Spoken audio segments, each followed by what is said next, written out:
Hey everyone, welcome back to my channel. Today we're diving into a mind-blowing new anime that's already being hailed as one of the best of the year, Gachiakuta. So let's break down the story from episode 1. The episode opens with a powerful line. It is said that if you take good care of something, a soul enters it. But if you throw that same thing away thinking it's garbage, then what enters it? Right after that, we're shown a stunning city. Everyone's wearing spotless white clothes. It's so clean, you wouldn't think dirt even exists there. In one home, a little girl's brand new doll gets a tiny tear. It could have been easily stitched up, but the family's rich. Instead of fixing it, they just toss the doll in the trash and buy a new one. Then we hear another line. Humans can turn anything into trash the moment they think it has no value. And sadly, they do the same with people too. We see this trash being funneled through a tunnel into a truck, which then dumps it into a warehouse. That's where we meet our main character, a masked boy named Rudo. He sneaks into the warehouse, searching through the garbage for something. But before long, a guard spots him. Realizing Rudo is the infamous trash thief who's been messing with their perfect city, the guard raises the alarm and orders him to surrender. Rudo throws some trash at them and makes a run for it.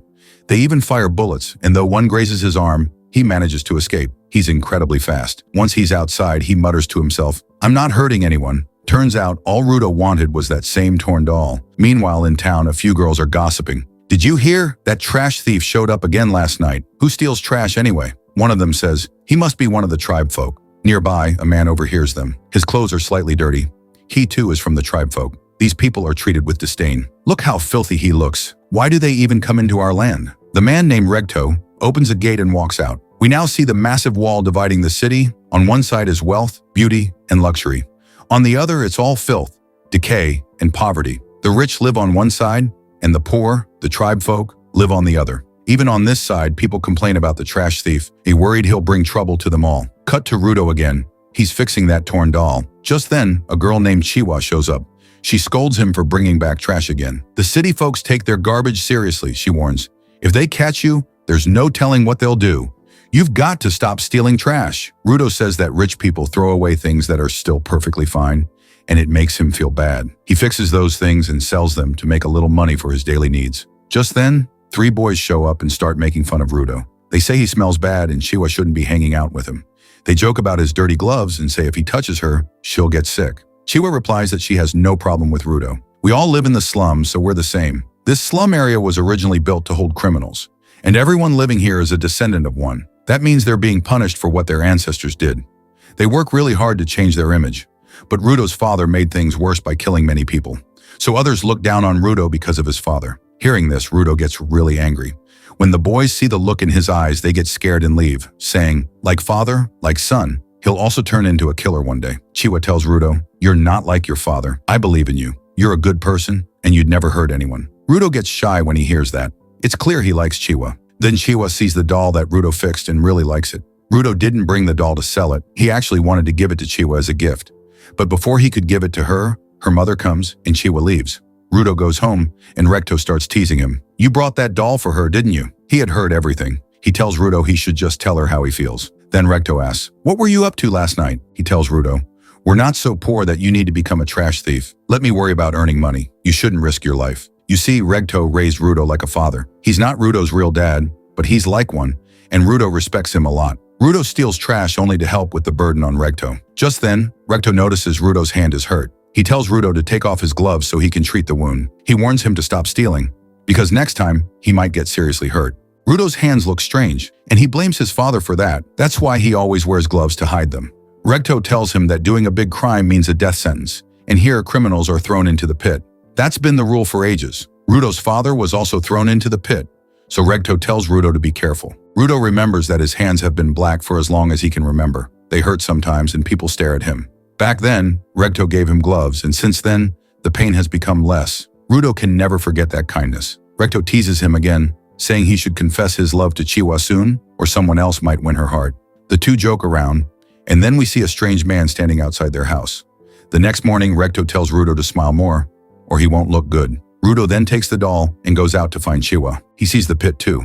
The pit is a huge hole where all the trash is dumped, and if someone does something wrong, they are thrown into it too. It's so deep that no one knows where it ends. It's just darkness. No one knows what happens to people who are thrown in. Even today, someone is thrown into the pit. Just then, Chiwa arrives and asks Rudo if he's there to watch. She explains that their homes were built near the pit on purpose, so they'd always feel scared, Like if they ever broke the rules, they'd end up in there too. So they have no choice but to see this scary sight every day. She tells Rudo that she doesn't want the same thing to happen to him. If he gets caught stealing trash, he'll definitely be thrown in. Rudo says Recto told him the same thing yesterday. Chiwa says they're worried about him because they love him too. Rudo is surprised. They love me too? That means Chiwa accidentally told him she loves him, which makes Rudo blush. He shyly says, I brought this doll for you, but it's just trash, so maybe you won't like it. Chiwa takes the doll and says she'll always keep it with her. Rudo is so happy. He rushes to tell Recto everything. On the way, he bumps into some police officers. He doesn't know why they're there. He quickly heads home thinking, but I didn't even tell Chiwa how I feel. Recto will definitely tell me to go back and propose properly. When Rudo opens the door and goes inside, he gets a huge shock. Someone has stabbed Recto in the stomach with a sword. Rudo runs toward the man in anger, but the man beats him up and ties him down. He also picks up a book and starts to leave, but he doesn't hurt Rudo anymore. Then Rudo hears Recto's voice. He's still alive. Recto tells him, run away and change this dirty world. After saying this, Recto dies. Just then, the police arrive and arrest Rudo. They think Rudo is the one who killed Recto. Rudo tries to explain what really happened, but no one listens. The people around also start saying, like father, like son, he's a killer too. Soon the police take Rudo near the pit. They say he not only stole trash, but also killed someone. And that's a big crime. Even if the person who died was just a tribe folk, anyone who commits murder is not allowed to live in their holy city. So Rudo is given the death sentence. They say, throw this trash into the pit now. The crowd also starts shouting the same thing. Rudo doesn't understand what's going on. In the crowd, he sees Chiwa and tries to tell her, someone else killed Recto. You have to find the real killer. But Chiwa replies, I trusted you, but you're really just the son of a killer. Then she throws the doll Rudo gave her on the ground and walks away. The people keep shouting, throw this trash away. Rudo yells back, you people are the real trash. You don't use your own brains. You have eyes and ears, but you don't see or listen. Suddenly, Rudo sees the same man who killed Recto hiding in the crowd. But before he can do anything, Rudo is pushed into the pit. As he's falling, Rudo screams, I'll send all of you to hell. I'll kill every single one of you. Rudo keeps falling for a long time. When he wakes up, he's lying on a huge pile of garbage, but he's still alive. All around him, there's only trash. This is the same trash that people have been dumping into the pit for many years. Then Rudo sees something terrifying. A giant monster made completely out of garbage standing behind him. And the episode ends right there. So friends, how did you like episode 1? I thought it was amazing. This anime is going to be a big hit for sure. But how did Rudo survive the fall into the pit? And where did that monster come from? We'll find out in the next episode. If you enjoyed this video, don't forget to like, share, comment your thoughts, and subscribe with the bell icon on so you never miss an update. See you in the next video.